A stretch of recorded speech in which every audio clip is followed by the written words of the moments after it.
Welcome everyone to the PCIP Leadership podcast. We're going outside the 9 dots a little bit today, throwing a curveball to everyone. We're going to try and save some lives today. I'm having my dear friend, Dr. James Spitz, join us, famous, world-renowned colon rectal surgeon. So we're going to get some of Jimmy's background. We're going to talk some colon health. We're going to talk a little bit about work ethic, and then near and dear to both my heart and Jimmy's heart, we're going to talk some sports. So Jimmy, welcome to the PCIP podcast. Kes, thank you very much for having me. I'm honored. Very cool. So where do we find you today? Where do we find Dr. Spitz on a Friday afternoon? I wish I was on the golf course, but then that would, depends on your perspective of work ethic. Is it good that if I'm 58 years old, I've worked hard enough where I could be on the golf course, or should I still be in the hospital? Currently, I'm neither, but I am working because I'm on call, but I happen to be home in my home office. Very cool. Very cool. Well, thank you again for joining us. So the title of today's episode is literally, we might as well save some lives today. So many of our listeners, in the millions now, Jimmy, are in the private equity area. And so many of the folks in private equity are typically, call it 30 to 50-year-old dudes. And it's crazy. They run hard, and I'm sure many of them have fallen victim to different incidents in the colon area. So why don't you talk about just a 5-minute overview on how ridiculous that is when smart individuals can do certain things to take care of themselves. Sure. So bottom line is get a colonoscopy. It's really that simple. And I'll go through a couple of the indications. So whether you have a family history or not, and I'll speak to that in a moment, but when you hit 45, you need to get a baseline colonoscopy. And nobody likes to talk about having a pole shoved up your you-know-what, but it's a lot better than dying at an early age. And there's a lot of people that unfortunately have died way too early because of colon cancer, and it's really a preventable disease. Second most common cause of death in the US these days due to cancer, right behind lung cancer. So colonoscopy indications, again, 45. If you have no symptoms, if you have no family history being a first-degree relative with colon cancer or colon polyps, meaning a parent, a sibling. Also, if anybody's had ulcerative colitis or Crohn's disease, and that falls under the caption of inflammatory bowel disease.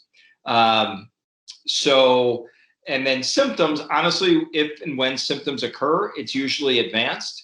But if people have unexplained bleeding, if people have unexplained what we call change in bowel habits, where things seem to have changed over the past few weeks or months, anything like that should be a red flag to get it checked out, and don't ignore it. Don't blow it off. And what about prior to age 45? So many of our listeners are 30 to 40, not a massive concern, or it would be more like get yourself on a healthy diet? Sure. So sadly, I wouldn't say it's a massive concern, but the incidence of colon cancer is dropping. And that's one of the reasons why just a couple of years ago, if you had no symptoms and no family history, screening was recommended starting at the age of 50. Now it's recommended at the age of 45. And I can tell you, and I don't know whether it's COVID related, but I've never been busier in my professional career with the amount of colon cancer I'm currently seeing. There's no scientific data to support why. Colon cancer is something that grows slowly, usually not quickly. So you would think even if it's been a year during the pandemic, that all of a sudden colon cancer shouldn't blossom. But I can't tell you how many patients I've operated on in calendar year 21 that have been 45, 40, or even less with colon cancer. So even if you're in your 30s, if you know your parents or siblings have ever had polyps, cancer, ulcerative colitis, Crohn's disease, you're having any bleeding, you're having any change in your bowel function, don't blow it off. Don't ignore it. Gotcha. No, that makes sense. I mean,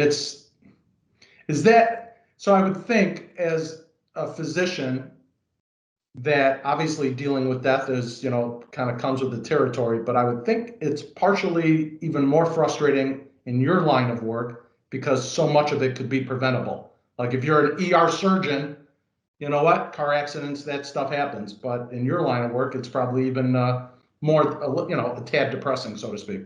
100%. I saw 2 patients this week that have never had colonoscopies in their lives, and they both presented with rectal cancer. Yeah. And this is something that if they would have had a colonoscopy or saw their doctor, or even had an exam 10 years ago, this could have been picked up. And then what about, I have some friends and one relative in particular that they just, they think it's not, they're losing their manhood if they go get a colonoscopy. They're just waiting, or I guess now they have those pills that with cameras in them. Is that semi-effective, 80% effective, better than doing nothing at all? The cameras are more for small intestine, for the small bowel. So we have about 4 feet of colon, and the gold standard remains the colonoscopy. And then you can also look into one's stomach in the first part of the small intestine, but there's about 9 feet of small intestine that we can't look at with a scope for the most part. So that's where the capsule comes in. And it's not routinely recommended because the incidence of small bowel cancer is very low. But for colon cancer, the gold standard remains the colonoscopy. Although I tell everybody, any screening is better than no screening. There's something called Cologuard, which you can purchase online. It's a mail-in kit where you can check your stool and do that on your own and privately, and send in the kit to your doctor, or just follow instructions like getting an at-home COVID test right now. It's better than nothing. Colonoscopy, though, remains the gold standard, and I say that because it's not just diagnostic, but if there is something going on, you can even remove it with the scope a lot of times, and it's a therapeutic procedure as well. Yeah, there's a lot of people that don't like discussing it. How's your bowel function around the water cooler? Again, with everything that's going on in the pandemic, we're spending a lot more time at home. We're not going into the office. There's a lot of things that hopefully the stigma people will get over. It's 2021 and we're supposed to be all inclusive now. So, we should be proud to get out there and say, hey, I have had some rectal bleeding. How about you? Yeah. So, hopefully that will change in time. And in all seriousness, it is sad when you just know if somebody would have had the colonoscopy, they wouldn't be having to talk to me right now. Yeah. And believe me, from experience, I think I've had 2 of them with you, maybe 3. It's easy. I mean, the night before, the prep work is no big deal. And the procedure, you're a little out of it for a couple hours. It's just easy. So cool. All right. Well, hopefully we save, we shed some education to these very intelligent private equity folks today, because we all know intelligent people don't always make intelligent decisions. So even myself and you were guilty of that many, many, many, many, many years ago. Only many, many years ago, never recently. Correct. All right. So quickly, next topic. Give us a minute or 2 on your family. Okay, in terms of like where I was born, raised. Your immediate family, your family life right now, Joyce and the kids. You could go to Minnesota. You could go to Minnesota days if you want. No, I'll give you a brief overview. I mean, born on the East Coast, born in Philly, moved to Chicago at a young age, lived in Chicago for a few years, and then moved up to Minneapolis since my dad was with Cargill. Lived there until I was in middle of high school. Moved back to Chicago, specifically to Highland Park. That's where you and I met, obviously. And I've lived in Chicago since '79. So this is home. Got married to a beautiful woman that I met in med school. Her name is Joyce. She's an excellent gynecologist. If anyone out there listening needs one, Mike can give you her contact information and can give you also a reference of someone who has seen her for many years. That's also dear to Mike's heart. And then we have 3 great kids, Justin, 28, Danny, 25, and Ilana, 21. Very cool. Thank you. Great kids and beautiful kids. Jimmy, I know you've passed it on, you and Joyce, and I think I know where you got it, but in business, I run our, one of the many hats I wear is I kind of help run the sales for Virtus. And truly, I believe in any business, work ethic is the difference maker. And Mhm. you absolutely have great work ethic. You might not be working quite as hard as you used to. I don't know. But where did the work ethic come from? I think I know, but why don't you share with me where the work ethic came from and how you think you and Joyce have passed it on to the kids? Because that's not easy when you have kids and they grow up, like your kids have, to have that work ethic. Well, first of all, thanks very much, Mike. It's very kind to you. Um, I would say a lot of it has to be from my parents, and also just my inner drive. I like to think of it as, I don't know. I guess the more I delve into it, growing up, I would like to have thought you and I didn't know each other then, but I think I would have given you your run for your money in terms of athletic ability at a very young age. Um, and then when I got to be a little bit older, like junior high school and high school, puberty was a great equalizer. And I went from being, the stud quarterback, the number one draft pick in Little League, the point guard in basketball, and I was clearly just better than anybody else because I think I was just precocious from a maturity standpoint or athletically at a young age. And then puberty hit, and all these guys that I was better than then, all of a sudden they're bigger, they're stronger, they're taller, and I wasn't nearly as good as I used to be. And it took me a while to figure out why, how, and what to do about it. I think I grew a chip on my shoulder that I tried to use for my own benefit. And if there's something that I really like and I have a passion for, I have a tough time being told no. And I think I got a lot of that from my dad. Certain things good, certain things bad. But, my dad would work 16 hours a day, 6 days a week. And I saw that that's something I respected. I didn't necessarily want to follow. I think my dad just lived to work. I kind of work to retire now. I want to enjoy myself, but that also has to do with my career choice and seeing young people die on a regular basis, as you were saying earlier about, when I have to talk to somebody about colon cancer and it's spread, and I know they only have a couple years left to live. Not that it hardens me, but it just reinforces my desire to, enjoy what we have because tomorrow's not promised to any of us. Yep, definitely. But in med school, it was not easy getting into med school. When I was told in medicine, when I was in med school, I couldn't do this residency, I couldn't do that residency, and I just always took it as a challenge to say, well, I'm going to prove you wrong. And I don't think I'm the sharpest tool in the shed. There's a lot of physicians I know that are a heck of a lot smarter than I am, but I like to think that with common sense and work ethic, I've made up for some of the, if I feel like I'm not as intellectually smart as somebody else, that I can outwork them. No, it's the great equalizer, and it's I get it. And my memory, one of my earliest memories of, and you're right, not just your dad, your mom, up until recently, worked her tail off too. But as not an outsider, but my first memory of your dad was literally, I think I probably slept at your house or whatever, and he was gone at like 5 in the morning or 4:30 in the morning. And later that day, we rolled over to his office at like 9 or 9:30. His office was in about the worst part of town. And I couldn't believe it. And then, I don't know, I think that night or the next night I was at your house, and he rolled home from work at like 8:30 at night.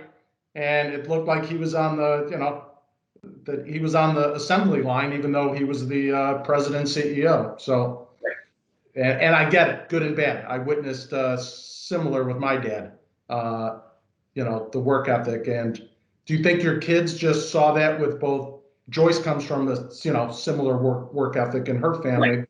So do you think your kids just witnessed that, or did you also educate the kids on, hey, you've been raised, in a nice community. You're probably a little spoiled, but you better realize you're spoiled, and you better work as hard or harder than anyone else. Do you think? What do you think it was? You educating them or them witnessing it?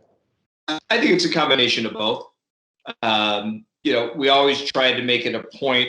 Joyce having her dad as a role model with him being an obstetrician gynecologist. He wasn't home a lot. She saw how hard he worked, and that instilled that work ethic into her, but it also told her or showed her that when she had kids, she wanted to be around to see our children grow up, as do I. So I think there have been a lot of sacrifices we both had to make professionally. But I think we've also worked well together in terms of if there's something I couldn't make when our kids were growing up, she would step up, and vice versa. If there was something that she couldn't make, I would step up. So I think we tried to instill in our kids, yeah, you got to work hard. My kids know in order to play hard, you got to work hard. One of the things I like to say is that unless you're part of the lucky sperm club, which I'm not, you got to work hard to play hard. Nothing's going to be given to you. And they know that. So yeah, I mean, we work hard. We, try to earn a decent living. We try to instill that work ethic to our kids. And I think we've done a pretty good job about it. But it's not easy. It's hard to juggle 2 professional lives and raising a family at the same time. My ultimate goal, I don't think, I've always thought of there's only so many hours in a day, days in a week, weeks in a month, and so forth, that it's hard to be a world-renowned surgeon and be a great father and husband. Usually one thing has to give. And if given a choice, I would rather, I want to be thought of as I want to be well respected. I have a busy practice. I take good care of my patients, but I want my tombstone to read, if I have a choice, he was number one, he was a good husband and a good father. No, agreed. That's great. I like asking people this question, and then we'll wrap it up. We'll wrap it up with a little bit of sports. I think I know the answer, but for the listeners, do you have a set morning routine? I think a lot of people don't, and I think it's a huge mistake.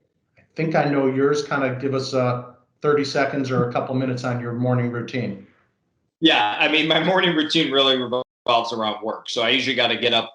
I usually got to be out of the house by 7-ish. And I got a couple dogs, as you know, that are solely my responsibility. So I build in time with them to take care of them in the morning, shower, and head out to work. I wish I did have an even better work ethic, to be honest with you, where I could get up at 4 a.m. and work out.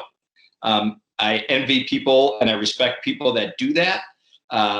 Just over the years, with the number of hours I was working in residency and when I was a younger attending surgeon, it was hard when you would work anywhere from 30, 36, sometimes 48 hours straight to, get that push to get up an hour before you normally had to get up. And when I was a resident, I was even waking up at 4:30 just to get to the hospital and see everybody before my attendings came in. So if I had to do one thing differently, I would have taken better physical care of myself, but never too late to start. And when I mean by physical care of myself, just exercising more. I don't think I'm overweight. I eat decently. I have had a couple colonoscopies in my life too, so I don't want to sound like a hypocrite. But so I kind of went off on a tangent. I apologize, but my morning routine is usually getting up about 5:30, 6-ish, taking care of my dog, showering, and going to the hospital. Yep. Well, I know you guys own a Peloton, so I've done those 20-minute rides, and all those instructors are great. So you're right. And when COVID first started and I was not working as much, I was definitely using it more. Now we're pretty much back to our normal routine from a hospital standpoint. So I haven't done it nearly as much as I should. Gotcha. Last topic, last question, if you have a few more minutes. Yeah, give me 1 sec, Let me just silence these texts. No worries. 58 years on this planet, top 2 or 3 sports memories I don't know if we've ever discussed. All right, well, it has to be, the 3 championships from my 3 favorite sports teams. So we'll start with the Hawks, because I kind of look at it like you and I are kind of like a cult Hawk following. Yeah. I do have a funny story to share, though, about my Minnesota days that I'd be happy to share with you. I think I probably told you this, but my three favorite, number one's got to be any of the three Hawk championships. I don't think you could say one was better than the other. Sure, 2010 was the first one, but I'm telling you, everyone was spectacular. So I can't say one was better. So I'm going to group all those as one. White Sox winning the championship in 2005 and Bears in 1985. Absolutely agree. Yep. When I was young, I've flown privately. Yeah, your private equity guys would appreciate this. I've only had the opportunity to fly privately, I think, 3 times in my life.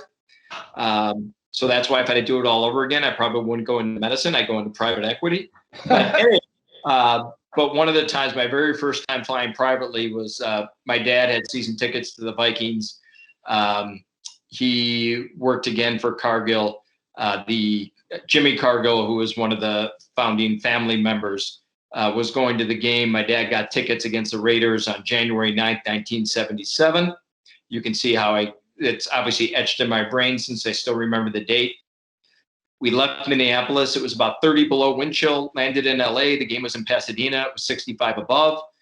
Growing up, we never went anywhere during the winter. I didn't know there was warmth anywhere in the world because I grew up in Minneapolis. So it was a 95-degree temperature difference. If Brent McClanahan wouldn't have fumbled on the 3-yard line after they blocked Ray Guy's punt, I'm convinced to this day they would have won the damn game. But they didn't. They got crushed. And I watched the Vikings lose 4 Super Bowls. So, oh well. And then I move out, and then the Twins win the World Series. But like I said, I saw a Bear championship, I saw a Sox championship, and 3 Hawk championships. So in Chicago, that's pretty good. Yeah, and I think me and you are in the same corner. Not super big basketball fans, but it was fun to watch. Speaking of competitors, that guy Michael Jordan, watch him perform for many years. But yeah, no doubt about it. And I'll even take it a step further. Even watching a guy named Mark Aguirre from your family room. Oh, he was good. He was awesome. I thought of that this weekend when I saw Illinois go down as the number 1 seed. Wasn't DePaul like the overall number 1 seed like 2 years running? And we watched both years, junior, senior year of high school, they lost. And I think we watched it from your family room. I believe you are right. And I think they lost to St. Joseph's one year. And I can't remember who they lost to the other year. And McGuire walking back to the hotel. With his headphones on. Yes. Yeah. Exactly. All right. Very good. Jimmy, thank you. Great guest. As anyone listening would know that, Jimmy also has amazing bedside manner. So, which is funny. I think about my mom. That's 100% how she used to judge doctors. God forbid, Mom, no offense, but let's get the doctor that's most qualified versus the one who has the best bedside manner. But it's another attribute. So thank you and have a great weekend, Jimmy. Kes, I very much appreciate it. Thank you. All right. Say hello to everyone. Bye-bye. You got it. Bye.